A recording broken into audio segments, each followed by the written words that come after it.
Ya. Bismillah. Assalamualaikum warahmatullahi wabarakatuh. Alhamdulillah min katsiran thayyiban mubarakan fih kama yuhibbu rabbuna wa yarda. Asyhadu an la ilaha illallah wahdahu la syarika lah wa asyhadu anna Muhammadan abduhu wa rasuluh.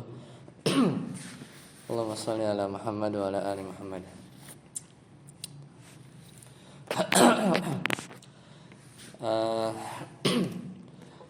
Kita lanjutkan materi baru, yaitu di bab ke-44. Yaitu bab qouli ma sya'allahu wa syi'ta. Jadi ini dalil pertama, yaitu an Qutailah. Jadi dari Qutailah, anna yahudiyan atan nabiyya sallallahu alaihi wasallam faqal innakum tunaddiduna wa innakum tusyrikun. Ini kita udah ya. Dia main kita sampai dalil 1 dalil 2 tinggal yang bagian itunya, apa namanya? Bagian penjelasannya ya. Tinggal bagian penjelasannya.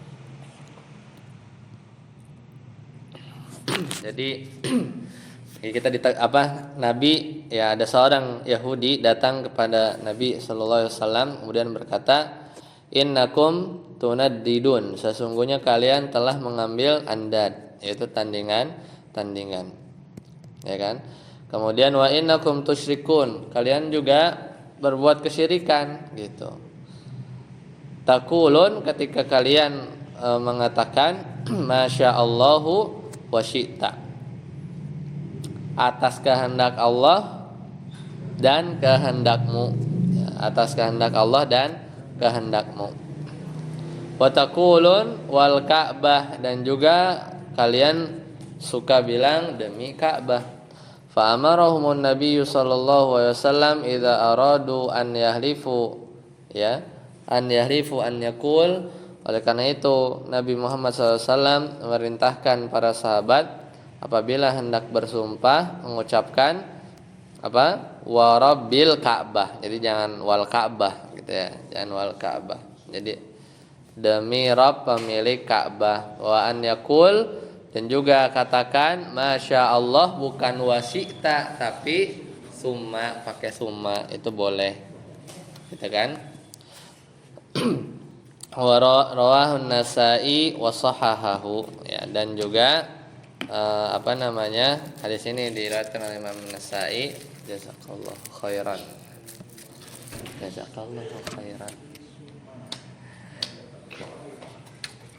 Hadis diriwayatkan oleh Imam Nasa'i ya, dan dia menyatakan bahwasanya hadis ini sahih. Sudah ya. Kemudian yang kedua ada dalil lusani. Dalil yang kedua adalah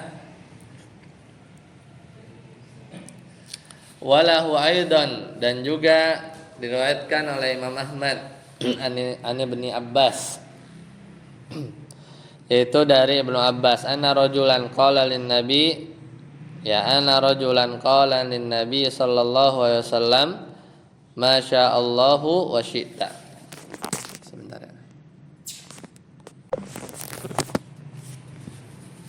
Ana rajulan qala lin nabi sallallahu alaihi wasallam ma sya'allahu wa syi'ta. Atas kehendak Allah dan kehendakmu. Faqal aja'altani, ya, kata aja'altani lillahi niddan, apakah kamu menjadikan diriku sebagai tandingan bagi Allah?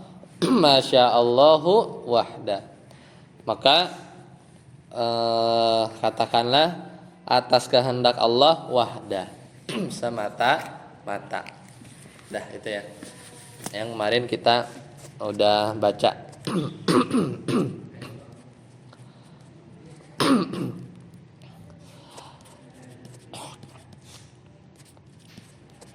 Sekarang kita lihat bagian syarahnya atau ya catatannya dari Syekh Haitham terhadap kitab Al-Qaulul Mufid ya. Syarah. Jadi syarah dari syarah. Limadza sumiyal yahudu bihadzal ism? Mengapa orang-orang Yahudi dinamakan namanya Yahudi? Ya, dinamakan Yahudi. Kenapa orang Yahudi dinamakan Yahudi? Ya. Jawabannya adalah li'annahum qalu inna hudna ilaik. Inna hudna ilaik. Jadi karena dia mengatakan kami kembali kepada engkau. Ay roja'na. Itu mananya. Inna hudana ilaik. Itu satu alasan pertama. Yang kedua, li'anna jaddahum ismuhu Yahuda ibn Yaqub. Karena kakek mereka itu namanya Yahuda bin Yaqub. Itu kenapa Yahudi dinamakan Yahudi. Yahuda namanya. Selanjutnya, al-haditsul awal fihi fawaidu minha. Hadis pertama itu ada beberapa faidah, ada 3. Yang pertama, ada mu'inkarihi sallallahu alaihi wasallam alal yahudi ma'anna qasdahu azam lianna ma qalahu haq. Rasulullah SAW tidak, Adam itu tidak mengingkari orang Yahudi tadi. Ya enggak? Nggak mengingkari kan, kalau dia ngomong benar ya benar gitu kan. Padahal niat mereka buruk ya, ma'anna qasdahu azam. Ya sudah pengen kamu aja berbuat syirik gitu kan. Niatnya dia buruk sebenarnya. Li'anna ma qalahu haq, tapi ya apa yang mereka katakan itu adalah kebenaran. Adalah kebenaran. Yang kedua, masyru'iyyati ruju'i ilal haqqi wa in kana alladhi nabbaha alaihi laisa min ahlil haqq. Disyariatkan untuk kembali kepada kebenaran, wa in kana, meskipun yang mengingatkan hal tersebut adalah bukan dari orang-orang yang baik. Orang Yahudi kan enggak kan? Tapi ya kalau benar ya diralat kan, ya kan, sahabat gitu ya, kalau bilang masya Allahu wa syi'ta ganti jadi wa sum syi'ta gitu kan. Yang ketiga, yang bagi inda taghyiri syai'an yughayyira ila syai'in qaribin minhu. Seharusnya apabila merubah sesuatu, maka hendaklah merubah kepada sesuatu yang lebih dekat kepada yang pertama. Paham nggak? Kan mau ngeralat nih, masya Allahu wa syi'ta. Udah biasa nih, udah kadung ngomongnya begitu terus, masya Allahu syi'ta. Tapi mau dibenerin. Nah, kalau bisa perubahannya itu tuh nggak jauh-jauh, jangan masya Allahu syi'ta berubah semua tuh lafaznya. Nah, itu kalau bisa jangan, kalau bisa diubah yang masih mirip kan, masya Allahu summa syi'ta, jadinya boleh gitu ya. Jadinya boleh, itu faidahnya ya. Faidahnya seperti itu. Jadi kalau selama misalnya ya Anda belum bisa ngasih contoh, misalnya ada sesuatu yang dinilai buruk, kalau ngerubah sedikit jadi nggak bisa jadi boleh gitu ya. Jadi maksudnya jadi tidak buruk lagi. Ya ubah, jangan langsung secara ekstrim gitu ya merubahnya. Selanjutnya, kaifa lam yunabbih ala hadzal amali illa hadzal yahudi. Ya, bagaimana kenapa tidak ada yang memperingatkan perkara ini kecuali Yahudi? Benar gak? Memang nggak ada yang sadar sahabat gitu sampai harus istilahnya dikasih tahu sama Yahudi itu, kayak emang sahabat nggak ada gitu yang bisa yang ngeh gitu kan. Kenapa gitu ya? Tidak ada yang memperingatkan masalah ini, kalau emang ini bisa jadi syirik gitu kan. Emang nggak ada yang ngeh gitu ya. Maka al hikmatu, nah hikmahnya adalah ibtala ula il yahudi, yaitu sebenarnya buat menguji orang-orang Yahudi alladzina intaqadul muslimin ma'a annahum yusyrikuna syirkan akbar wala yarun wala yaruna aibihim ya aibahum.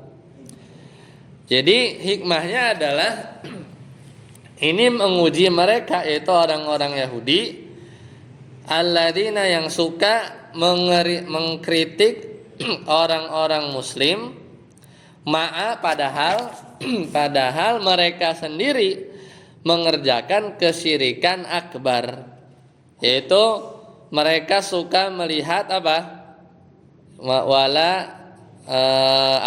dan mereka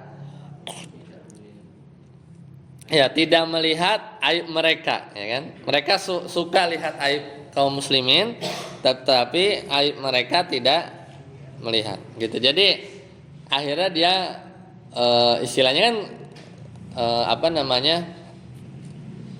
apa yang mereka kritik itu sebenarnya ada daripada dia. Sedangkan Nabi pas dikritik kalau emang benar berubah, langsung rujuk gitu ya istilahnya. Dalam artian diralat, diganti yang lebih benar. Nah ini hikmahnya gitu ya. Ya karena orang Yahudi tuh sampai mungkin mikir gimana caranya menjatuhkan kaum muslimin, katanya nggak boleh syirik, tapi tuh kamu aja ngomong begitu gitu kan. Seperti itu. Kemudian di hadis yang kedua itu kan dari Ibnu Abbas, Masya Allah wasyita diganti apa? Masya Allah wahdah. Nggak pakai summa syi'ta tapi wahdah. Udah semata. Atas kehendak Allah semata gitu kan. Nah maka arsyadahu ilama yaqta'u anhu asyirku lam yurshidhu ila qawli Masya Allahu thumma syi'ta, ya enggak? Jadi Rasulullah SAW itu membimbing, atau Rasulullah SAW membimbing umatnya kepada ila ma yaqta'u anhu asyirku, kepada hal yang bisa syirik itu putus, atau kepada hal yang dapat memutus kesyirikan. Jadi ya memang tadi kaidah pertamanya atau gambarannya itu kalau mau meralat, kalau bisa yang masih mirip-mirip dulu, ya kan? Tapi kalau ditanya Masya Allahu summa syi'ta sama Masya Allahu wahdah, kira-kira lebih mantep yang mana? Lebih istilahnya lebih bagus yang Masya Allahu wahdah, udah nggak usah pakai summa syi'ta, meskipun summa syi'ta boleh gitu kan. Nah jadi ini sebenarnya Rasulullah SAW ingin mengarahkan bahwa umatnya itu kepada hal-hal yang dapat memutus kesyirikan, ya kan? Lam yurshidhu ila qauli Masya Allah summa syi'ta. Kemudian tidak mengatakan ucapkanlah Masya Allah summa syi'ta kalau di yang dalil kedua, ya kan? Hatta yaqta'a anhu kulla zari'atin lisyirki, ya. Satu zari'ah ya. Ini satu zari'ah tujuannya ya sampai setiap sarana kepada kesyirikan yaqta'u anhu. Itu tujuannya adalah memutus setiap sarana yang dapat mengantarkan kepada kesyirikan. Wa in ba'udat, ya, walaupun itu dianggap jauh. Himayatan, jauh nggak maksudnya? Sebenarnya atas kehendakmu, kemudian kehendak atas kehendak Allah, summa syi'ta, kemudian kehendakmu. Sebenarnya itu kalimat yang pakai summa itu kan boleh, ya kan? Pakai waw juga, ya itu yang dikritik kan, yang dikritik. Tapi maksudnya ketika ya padahal kita juga tahu bahwasanya manusia itu punya kehendak gak? Punya, ya kan? Punya. Nah, makanya Nabi ingin menutup sebenarnya pintu ke kesyirikan. Wa in ba'udat, meskipun jauh. Ya maksudnya agak jauh lah, nggak yang kayak nyembah kuburan atau yang lain-lain gitu kan. Himayatan sebagai bentuk penjagaan lihimat tauhidi wa ta'addubi ma'allah, yaitu sebagai benteng tauhid dan juga bentuk adab, adab kepada Allah Subhanahu wa taala. Ya, selesai. Satarsi. Dalil salis.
Nah, panjang ya.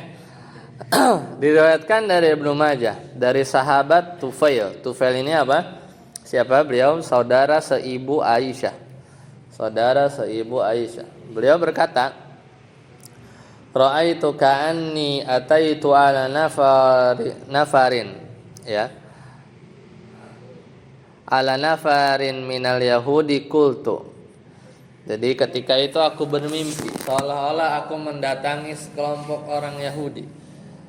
Kemudian aku ngomong, innakum la antumul qaumu laula annakum taqulun, sungguh kalian adalah sebaik-baik kaum. Sebaik-baik kaum. Laula, seandainya kalian tidak mengatakan apa? Uzairun ibnullah. Ya, kata mereka, sebenarnya kalian tuh sebaik-baik kaum kalau nggak bilang bahwa Uzair itu adalah putra Allah. Nah, itu jadinya seburuk-buruk kaum sekarang. Qalu, kemudian mereka menjawab, wa innakum la antum qaumu laula annakum taqulun masyaallahu wa syaa Muhammadun, gitu kan. Sungguhnya kalian, ya maksudnya umat muslim, juga sebaik-baik kaum jika kalian tidak mengatakan atas kehendak Allah dan kehendak Muhammad, gitu kan. Tapi lagi mimpin ya. Summa marartu binafarin minan nasara fakultu, kemudian aku melewati sekelompok orang Nasrani dan aku berkata kepada mereka, sungguh kalian adalah sebaik-baik kaum jika kalian tidak mengatakan apa? Al-Masihu ibnu Maryam, ya, Al-Masihu ibnullah. Qalu, mereka mengatakan, wa innakum la antumul qaumu laula annakum taqulun masyaallahu wa syaa Muhammad. Sama, kalian juga umat muslim, sungguh yang terbaik gitu, kaum terbaik kalau kamu nggak bilang masyaallahu wa syaa Muhammadun, dan Muhammad berkehendak sallallahu alaihi wasallam. Falamma asbahtu akhbartu biha man akhbartu. Kemudian ketika pagi hari aku memberitahu mimpiku kepada orang-orang. Setelah itu aku mendatangi Nabi Muhammad SAW dan aku beritahukan hal itu kepada beliau. Kemudian beliau berkata, apakah engkau telah memberitahukannya kepada seseorang? Maka aku jawab iya. Maka Nabi Muhammad SAW pun memuji Allah, fahamidallah, ya kan? Memuji Allah. Kemudian berkata, amma ba'du, sesungguhnya Tufail bermimpi tentang sesuatu dan dia telah mengabarkannya kepada sebagian dari kalian. Dan sesungguhnya kalian telah mengucapkan suatu ucapan yang ketika itu saya tidak sempat melarangnya karena tersibukkan oleh sesuatu. Jadi kayak ditegur lewat mimpi gitu ya.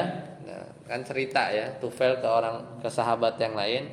Oleh karena itu, janganlah kalian mengatakan Masya Allah wa syaa Muhammadun, walakin qauluhu Masya Allahu wahdah.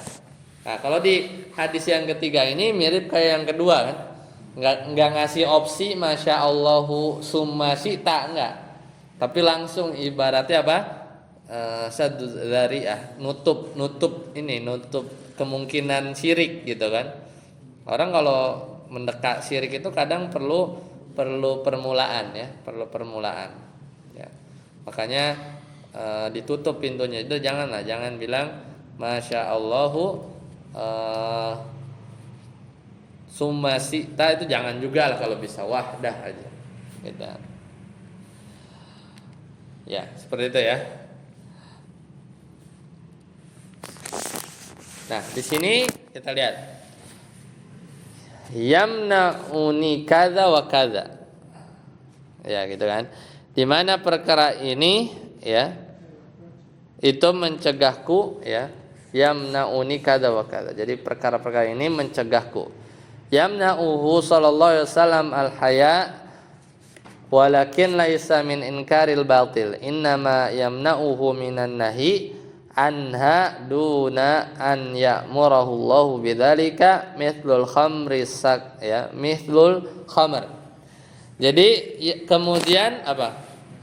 Al-haya, rasa malu.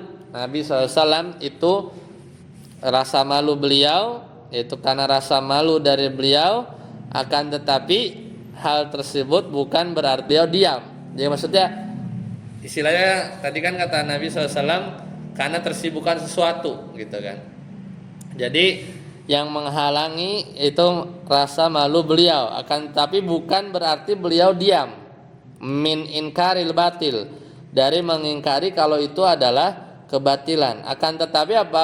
Wa innama yamna'uhu minan nahi, ya, akan tetapi yang mencegah beliau untuk melarangnya adalah belum ada perintah. Jadi gitu kadang.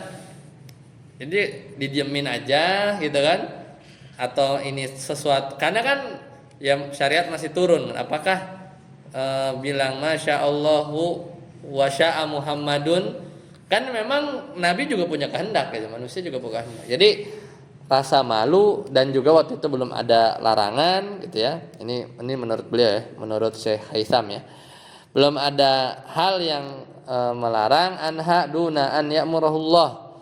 Ya, jadi belum ada yang melarangnya. Ya, jadi yang mencegah beliau untuk melarangnya adalah belum adanya perintah ya dari Allah berkaitan dengan hal tersebut. Seperti apa? Mithlul khamar, seperti minuman khamar. Sakata anha hatta hurimat. Sebenarnya kalau kita tahu endingnya bahwa khamar itu haram dan secara secara efek juga pasti ya banyak mudaratnya. Tapi ya Nabi belum tahu ya, belum ada perintah untuk melarang gitu kan. Makanya Nabi diam dulu sampai akhirnya hurrimat, sampai diharamkan. Ya, jadi kayak gitu. Jadi ada waktu-waktu Nabi tahu bahwa para sahabat bilang Masya Allahu wa syaa Muhammadun gitu ya. Sampai dikritik sampai orang Yahudi sama orang Nasrani dalam mimpi ya. Dalam mimpinya siapa? Tufail gitu ya. Tapi ya belum ada perintah. Ketika akhirnya turun disampaikan, kamu sebarkan, cocok nih, pas gitu kan. Apakah kamu sudah mengabarkan kepada manusia? Ya itulah. Maka jangan katakan Masya Allahu wa syaa Muhammadun, tapi walakin qulu Masya Allahu wahdah. Nah, sekarang jadi menarik. Ini mimpinya Tufail jadi kayak dalil gitu kan? Ya tapi tenang kan, tetap ada Rasulullah situ kan yang bilang itu oke apa enggak gitu kan, dipakai apa enggak. Ini mimpi ya, semua orang bisa mimpi. Tapi ketika mimpinya pas ya, memang yaitu isyarat ya, bahwa itu jadinya kan larangan ya, larangan ngomong begitu. Tapi enggak dari siapa, dari Tufel. Makanya sini ada anwaul ahlam. 5. Saat datang anwaul ahlam. Adghatsu ahlam.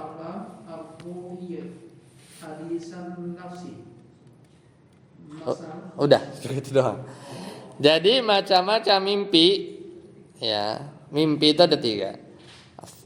Adghatsu ahlam. Mimpi yang apa tuh? Hah?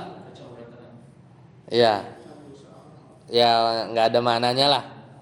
Kadang kita mimpi tuh nggak jelas urutannya kemana gitu. Ru'ya, mimpi dari apa? Bisikan jiwa lah. Misalnya kita lagi seneng apa, ya kita jadi kayak seolah-olah itu terus gitu kan. Hah? Ke bawah-bawah gitu kan. Bangun sebelum tidur mikir apa gitu kan. Ternyata lanjut gitu. Haditsun nafs. Nah, ini mimpi yang benar lah, mimpi yang benar.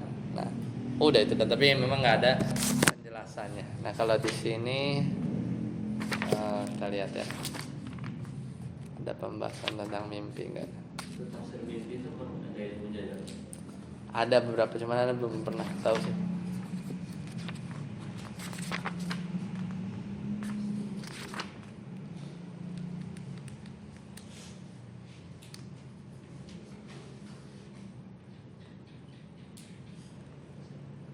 Nah, pokoknya yang kalau kita dalam menanggapi hadis-hadis yang seolah orang Yahudi, orang Nasrani mengkritik kita, kamu juga syirik gitu ya.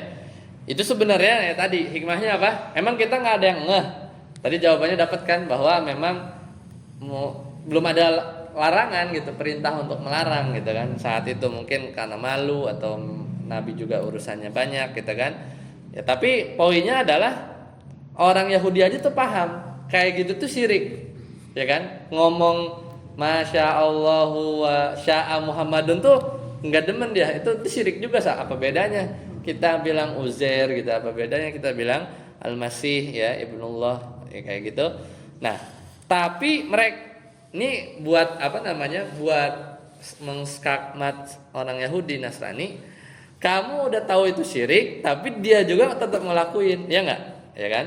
Orang Yahudi itu paham syirik, sementara mereka sendiri terjatuh dalam kesyirikan.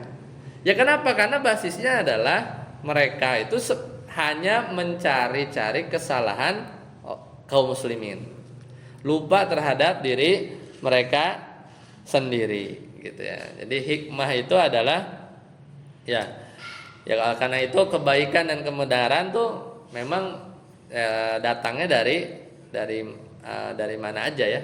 Nah itu kalau memang itu benar seperti itu ya.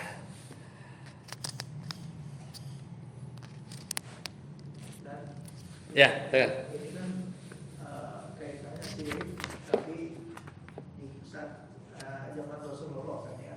Ya. Suma ya. Suma kan begitu. Ketika diaplikasikan sekarang orang banyak yang begini dan begitu tuh gimana ya? Apakah termasuk kesyirikan juga? Ya sebenarnya itu balik lagi, kadang kita itu ini kan emang yang udah agak rinci ya, maksudnya kadang mungkin orang yang nggak belajar tuh nggak ngeh gitu kan, konsekuensi dari ucapan kita itu seperti apa. Cuman ya itulah pentingnya belajar kitab tauhid udah mulai agak rinci itu ya, terutama buat minimal buat diri kita sendiri dulu lah. Sebenarnya kita paham. Kadang kita misalnya mendengar orang bilang ya memang di padanan Indonesianya emang gitu jarang ya yang kayak begini. Masya Allah itu bahkan kayak buat ini aja apa?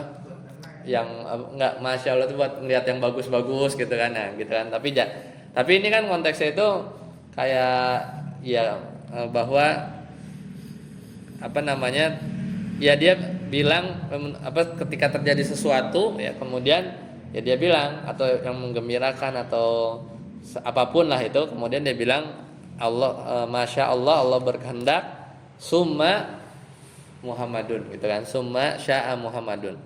Kalau Nabi Muhammad SAW yang sudah nggak ada, ini udah benar-benar nggak relevan lagi, ya kan? Apa namanya, kalau dalam keseharian kita gitu kan.